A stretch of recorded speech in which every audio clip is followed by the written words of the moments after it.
Our prime focus, we are taking a look at a growing challenge, ghost guns, untraceable weapons made from do-it-yourself kits or 3D printers. President Trump has vowed to roll back regulations on those guns, even as they're increasingly used in violent crimes like last month's killing of United Healthcare CEO in New York City. Safety advocates and some law enforcement officials now have this stark warning as a key regulation is on the line at the Supreme Court. Our Devin Dwyer reports in from Baltimore.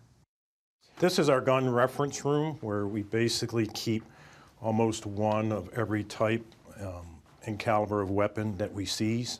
The guns lining the vault walls date back decades, artifacts of crime in the city of Baltimore.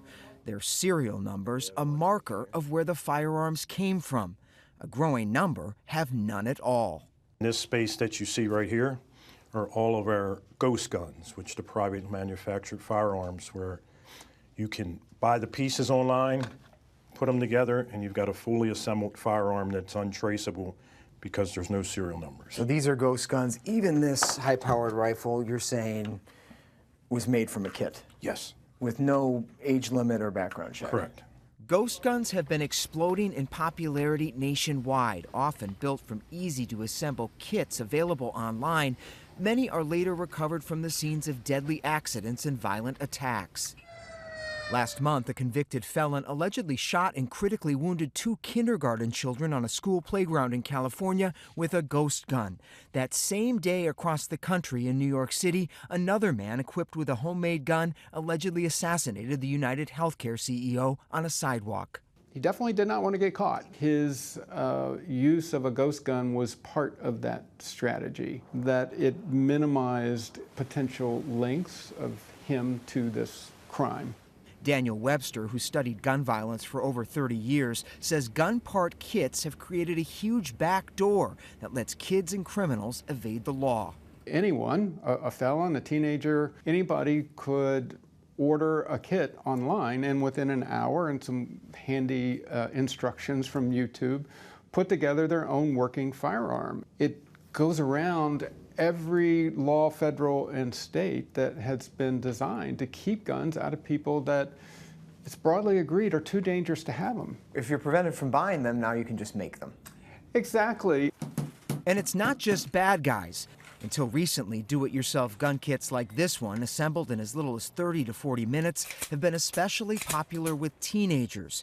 Not old enough to legally buy firearms in stores, teens instead buying a gun kit online with only a credit card.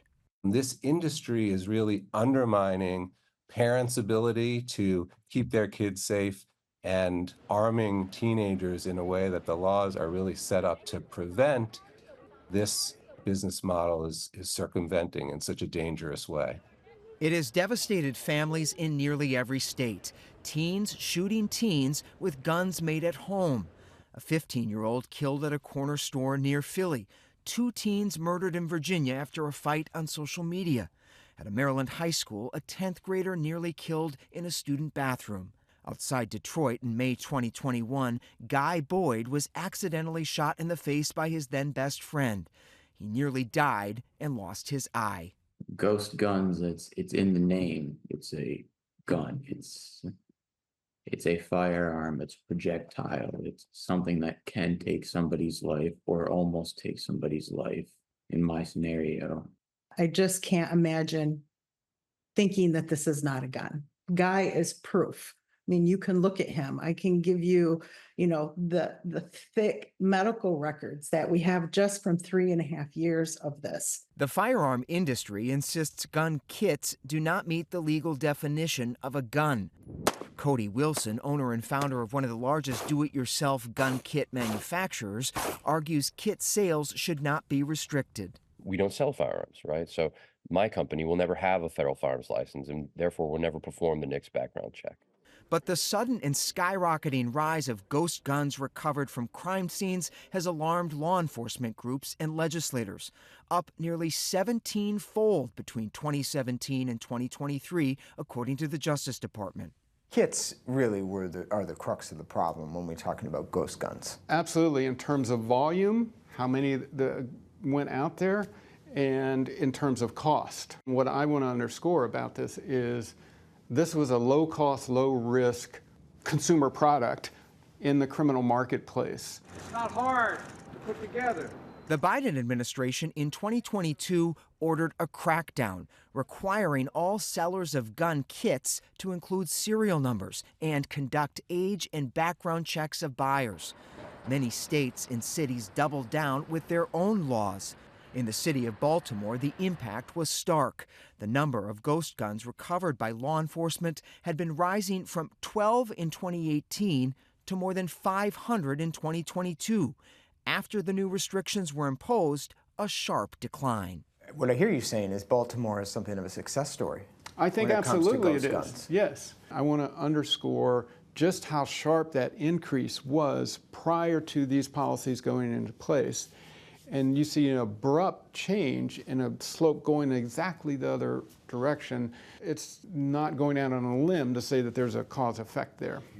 Commissioner Worley says it's a sign that gun regulations can work. These companies and gun rights groups say these are not guns. They're parts, they're pieces, and so they shouldn't be regulated with an ID check and a background check simply to buy a receiver. What do you say to that? I have parents, I have relatives of those people who have been killed with ghost guns, and ask them if they want to tell those relatives that the gun that their loved one was shot with isn't a gun.